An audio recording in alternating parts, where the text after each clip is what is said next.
할렐루야.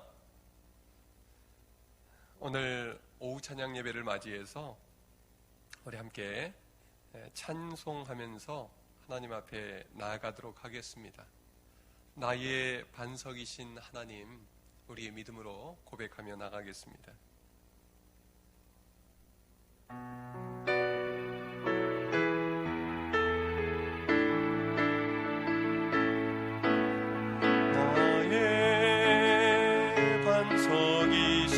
하나님 행하신 모든 것 완전하시니 나의 생명 되신 하나님 내게 행하신 일 찬양합니다.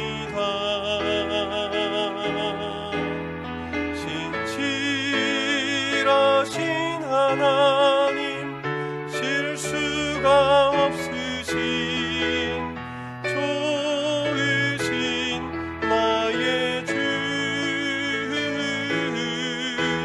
신실하신 하나님 실수가 없으신 좋으신 나의 주.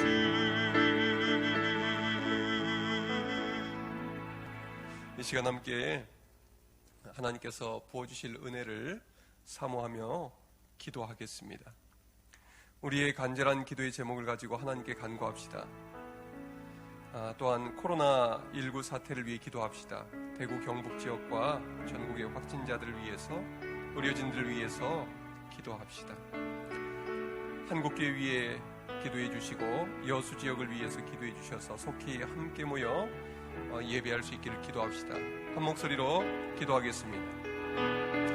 우리의 힘이 되신 하나님, 거룩한 주일을 맞이하여 이 시간 각 가정에서 오후 예배를 드리게 하시니 고맙습니다.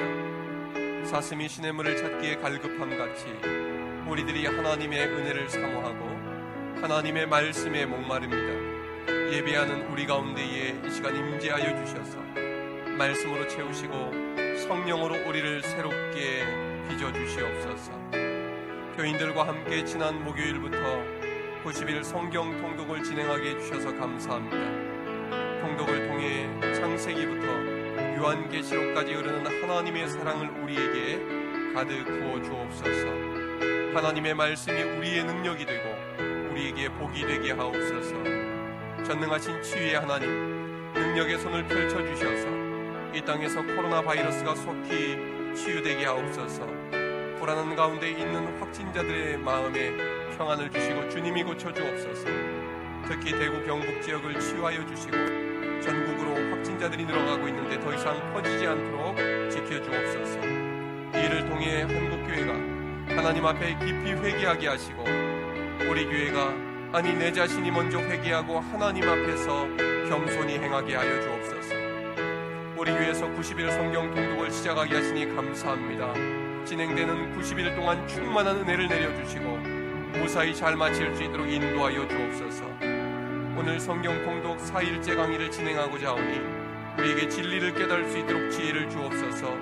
부족한 자의 입술을 통하여 하나님께서 우리 교인들에게 친히 말씀하여 주옵소서. 예수님 이름으로 기도하옵나이다. 아멘.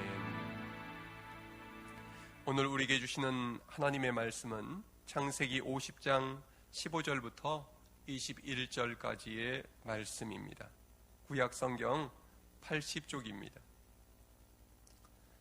우리 함께 한 목소리로 오늘 본문 말씀을 같이 읽도록 하겠습니다. 창세기 50장 15절부터 21절까지입니다. 시작.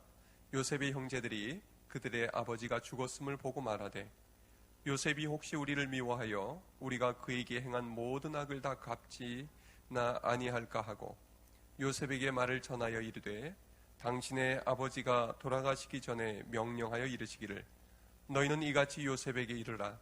내 형들이 내게 악을 행하였을지라도 이제 바라건대 그들의 허물과 죄를 용서하라 하셨나니 당신 아버지의 하나님의 종들인 우리 죄를 이제 용서하소서 하며 요셉이 그들이 그에게 하는 말을 들을 때에 울었더라. 그의 형제들이 또 와서 요셉의 앞에 엎드려 이르되 우리는 당신의 종들이니이다. 요셉이 그들에게 이르되 두려워하지 마소서. 내가 하나님을 대신하리이까. 당신들은 나를 해하려 하였으나 하나님은 그것을 선으로 바꾸사 오늘과 같이 많은 백성의 생명을 구원하게 하려 하셨나니 당신들은 두려워하지 마소서. 내가 당신들과 당신들의 자녀들을 기르리이다 하고 그들을 간곡한 말로 위로하였더라. 아멘. 할렐루야. 오늘 우리는 90일 성경 통독 넷째 날 강의를 진행하고 있습니다. 아직 통독에 참여하지 않고 계신 분들도 이제 이 시간을 계기로 해서 말씀의 잔치에 동참해 주시면 참 감사하겠습니다. 저나 홍성호 목사님에게 연락을 주시면 카톡방에도 초대해드리고 또 지난 3일 분량의 강의 자료도 보내드리도록 하겠습니다. 오늘 통독 분량은 창세기 37장부터 50장까지입니다. 우리가 이 시간 살펴볼 인물은 요셉입니다. 좀 더 정확하게 말하면 하나님께서 요셉을 통해서 행하신 일들이 무엇인지를 살펴볼 것입니다. 요셉 이야기의 주인공은 요셉 자신이 아니라 하나님이십니다.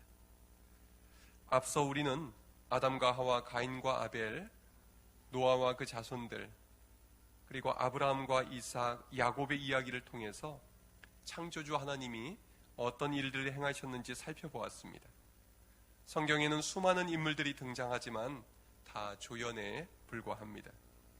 성경의 주인공은 처음부터 끝까지 하나님이십니다. 하나님이 말씀하시고 하나님이 그대로 행하셨습니다. 그의 핵심 주제가 무엇입니까?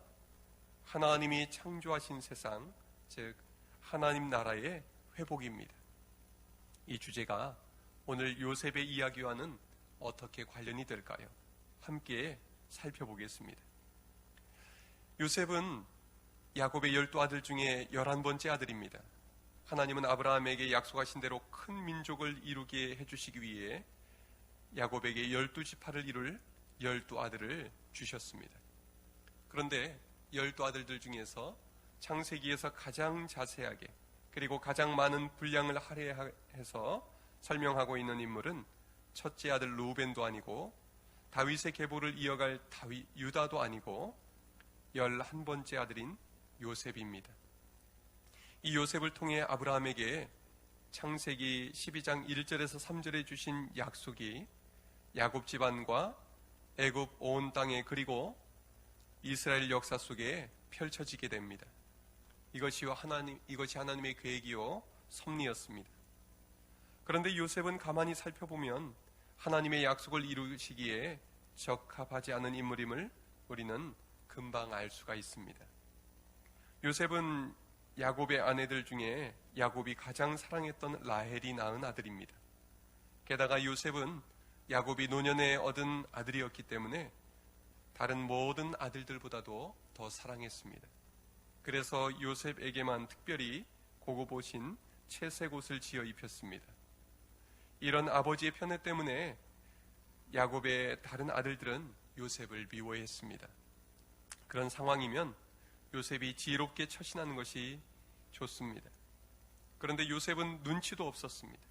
그는 형들의 잘못을 아버지에게 다 고자질해서 형들의 마음을 몹시 불편하게 만들었습니다. 게다가 2가지 꿈을 꾸고서 형들에게 이야기했다가 더 미움을 받습니다. 그 꿈의 요지는 요셉이 형들보다 더 높은 자리에 오르게 될 것이고 형들이 요셉 자신에게 절하게 될 것이라는 내용이었습니다. 그러니 형들이 얼마나 미워했겠습니까? 한마디로 요셉은 형들에게 눈에 가시와 같은 존재였던 것입니다. 집안 분위기가 괜찮다가도 요셉만 나타나면 모두 심기가 불편해졌던 것입니다. 요셉은 인격적으로도 문제가 있었고 또 형제들과의 관계에도 문제가 있었습니다. 그는 고생을 모르고 너무 귀하게 컸기 때문에 또 받는 데만 익숙했기 때문에 문제가 참 많은 사람이었습니다. 그런데 하나님은 12 형제들 중에 요셉을 통해서 하나님의 큰 일을 이루십니다. 전혀 하나님께 쓰임 받을 만한 자격이 없어 보이는 이 아들을 통해서 하나님은 아브라함에게 약속하신 말씀들을 이루어 가십니다. 이것이 바로 하나님께서 일하시는 방법입니다. 구약이나 신약이나 마찬가지입니다. 하나님은 자랑할 거리가 없는 사람들을 통해 일하심으로 오직 하나님께서만 영광 받으시기를 원하시는 것입니다. 요셉을 볼 때도 우리는 위로를 받고 용기를 얻습니다. 하나님께서 요셉처럼 부족하고 자격 없는 사람을 통해 큰 일을 이루시는 것을 볼 때 믿음이 작고 한없이 부족한 우리를 통해서도 큰 일을 행하실 줄로 믿어지기 때문입니다. 무에서 유를 창조하신 전능하신 하나님이 우리 안에 믿음을 주시고 그 믿음이 자라게 하시고 또 말씀에 약속한 것들을 우리를 통해 이루실 줄로 믿습니다. 두 번째로는 요셉의 꿈 이야기를 살펴보겠습니다. 요셉은 꿈쟁이, 꿈꾸는 사람으로 유명합니다. 그래서 우리는 요셉 이야기를 접근할 때 모든 고난과 역경을 믿음으로 이겨내고 성공한 사람의 이야기로 접근하기가 쉽습니다. 그러나 요셉 이야기의 핵심은 요셉의 꿈의 성취나 요셉의 성공 이야기가 아닙니다. 요셉의 약점과 형들의 악행, 보디발의 아내의 유혹과 온갖 역경 속에서도 하나님께서 아브라함을 통해 주신 약속을 요셉의 일생에 이루어 가시는 이야기입니다. 요셉의 꿈에는 하나님이 전혀 언급되지 않습니다. 성경 본문에는 하나님이 주신 꿈이라는 표현도 전혀 없습니다. 그러나 모든 것을 주관하시는 하나님, 모든 것이 합력하여 선을 이루게 하시는 하나님이 요셉의 꿈대로 이루어 주십니다. 그리고 그 꿈의 성취를 통해서 하나님의 꿈을 이루십니다. 요셉 이야기에서 중요한 부분은 무엇입니까? 요셉도 아브라함처럼 고향과 친척과 아버지의 집을 떠났다는 것입니다. 자기 의지에 의해서도 아니고 믿음의 결단에 의해서도 아니었습니다. 형들의 시기와 질투 그리고 악한 행동으로 인해 일어난 일이었습니다. 고생 한번 해보지 않은 부잣집 도련님이 낯선 이국 땅에 애굽의 노예로 팔려간 것입니다. 요셉의 일생에 감당할 수 없는 고난이 닥쳐온 것입니다. 하나님은 아브라함에게 그와 그의 자손들에게 복을 주시겠다고 말씀하셨는데 이것이 복입니까? 인생의 재앙이 닥쳐오고 저주가 임한 것과 같았습니다. 그러나 하나님은 그의 인생에 일어나지 말았어야 할 불행을 통해 하나님의 계획을 성취해 가십니다. 하나님은 요셉에게 닥친 이 불행을 이후에 요셉 개인에게 복이 되게 하십니다. 또한 이 일은 아버지 야곱과 요셉을 팔아넘긴 형제들과 그 모든 사람들에게도 복이 되게 하십니다. 또한 요셉을 만난 모든 사람들과 애굽의 바로와 그 백성들에게도 복이 되게 하십니다. 그 비결이 무엇입니까? 하나님이 요셉과 함께 해주셨기 때문입니다. 하나님이 요셉과 함께 하셔서 모든 역경을 이겨낼 힘이 되어 주셨습니다.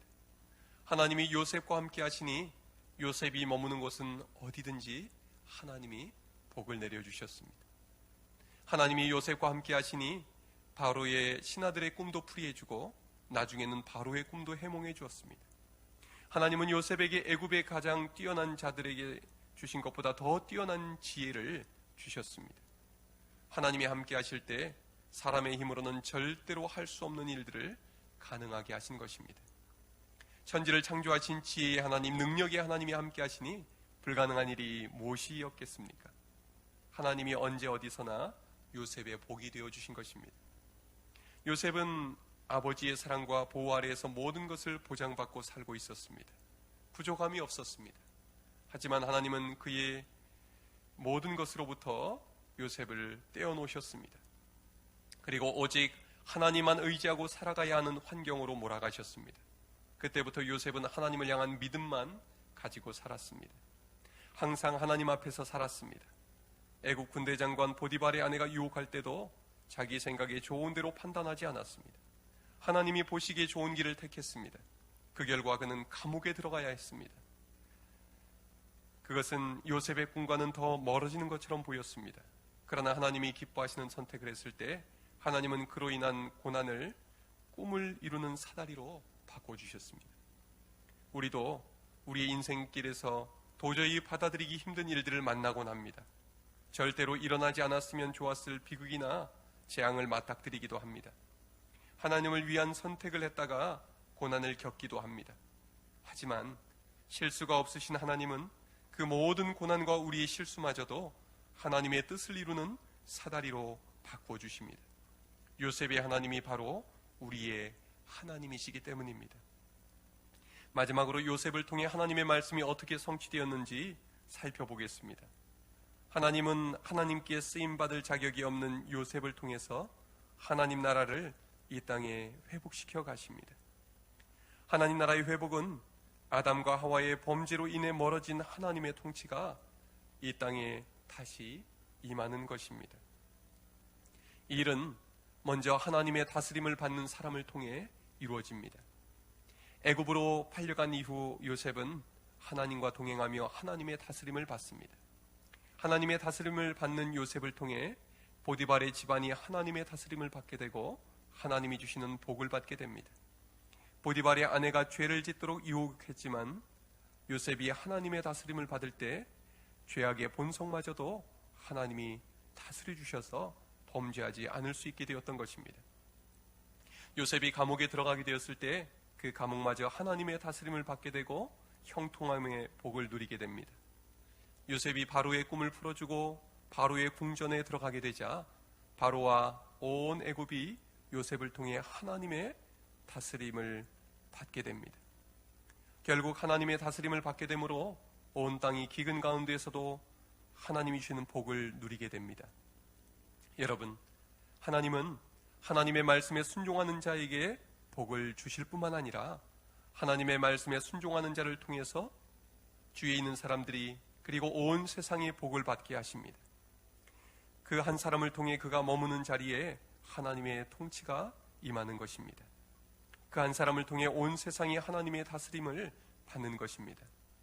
하나님의 뜻에 순종하신 예수 그리스도 한 분을 통해 이 땅에서 죽음이 물러가고 영원한 생명의 복이 임하게 된 것입니다. 천국문이 열리게 된 것입니다. 예수님은 하나님의 나라를 이 땅에 임하게 하셨습니다. 그리고 이제 하나님의 말씀에 순종하는 우리를 통해 이 땅을 다스리시기를 원하시는 것입니다. 요셉 이야기의 절정은 자신을 팔아넘긴 형들을 용서하는 대목입니다. 아버지 야곱이 죽자 형들은 두려워 떱니다. 이제 요셉이 자신이 당한 대로 복수할 것이라 생각했기 때문입니다. 아버지의 유언이라고 거짓말하면서 자신들을 종으로 삼고 목숨만이라도 살려주기를 애원하는 형들에게 요셉은 말합니다. 두려워하지 마소서.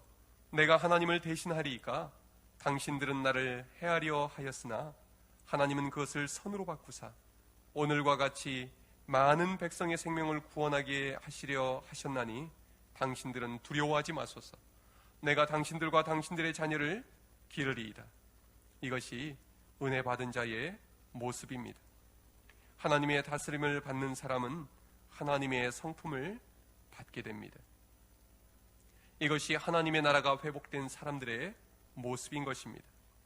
이러한 성품의 변화가 오늘 우리에게도 일어나기를 바랍니다. 요셉은 악을 악으로 갚지 않았습니다. 악을 선으로 갚고 악을 선으로 이기게 되었던 것입니다. 이것이 바로 하나님의 나라의 모습입니다. 요셉을 통해 애굽에 들어온 야곱, 즉 이스라엘 족속들은 그 땅에 정착하고 생육하고 번성하게 됩니다. 하나님이 아브라함에게 약속하신 대로 이루어 주신 것입니다. 그러나 그들은 그 땅에 사는 것이 목표가 아니었습니다. 야곱이 죽은 후에 하나님이 약속하신 가나안 땅에 묻히기 원했던 것처럼 요셉 또한 가나안 땅에 다시 들어가기를 소원하며 유언으로 마칩니다. 이렇게 창세기가 마칩니다. 여러분, 우리의 소망은 이 땅에 있지 않습니다. 하나님 나라에 있습니다. 우리의 소망은 우리 자신에게 있지 않습니다. 하나님께 있습니다. 그리고 하나님의 주신 말씀에 있습니다. 오늘 하루도 하나님의 말씀을 붙들고 하나님께 소망을 두고 하나님 나라를 향하여 믿음으로 나아가시는 여러분들 되시기를 주님의 이름으로 축원합니다. 기도하겠습니다. 하나님 아버지, 이 시간 우리에게 주신 이 말씀처럼 우리 인생에서 여러 가지 역경들이 다가올 때에 그 역경들을 바라보는 것이 아니라 하나님 바라보게 하옵소서. 하나님께서 성경을 통해 우리에게 주신 그 약속의 말씀을 붙들게 하여 주옵소서. 악으로 악을 갚는 것이 아니라 선으로 악을 이기게 하여 주시옵소서. 오직 하나님의 말씀에 순종하며 하나님의 다스림을 받는 우리가 되게 해주시고, 우리를 통하여 우리의 가정을 다스려 주시고, 우리의 일터와 이 땅이 하나님의 통치 안에 다스림을 받게 하여 주옵소서. 이 모든 말씀을 예수님 이름으로 기도하옵나이다. 아멘. 우리 함께 찬송 393장 부르시고 축도로 오늘 예배를 마치겠습니다.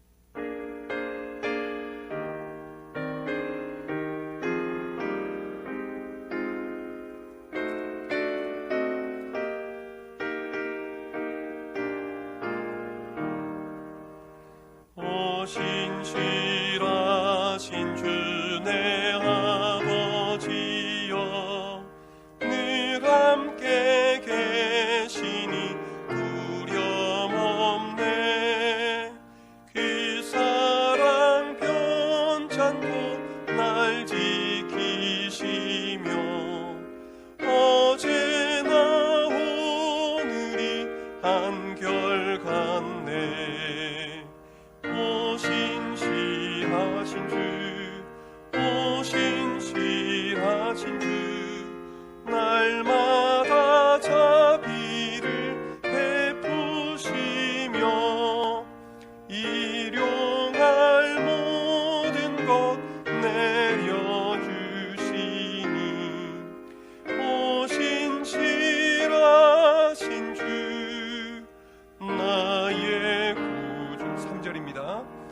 내 죄를 사하여 안위하시고 주 친히 오셔서 인도하네. 오늘의 힘 되고 내일의 소망, 주만이만 복을 내리시네. 오 신실하신 주, 오 신실하신 주, 날마다 자비를 베푸시며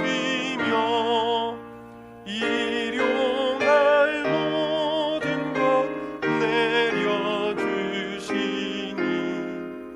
오 신실하신 주, 나의 구주. 이제는 우리 주 예수 그리스도의 은혜와 하나님 아버지의 사랑과 성령님의 교통하심이, 하나님의 말씀으로 다스림을 받으며 또 이 땅에 복이 되어 살아가기를 원하는 우리 덕충교회 모든 식구들 위해, 함께 예배하는 모든 이들 위해 지금부터 영원토록 함께 하옵시기를 간절히 축원하옵나이다. 아멘.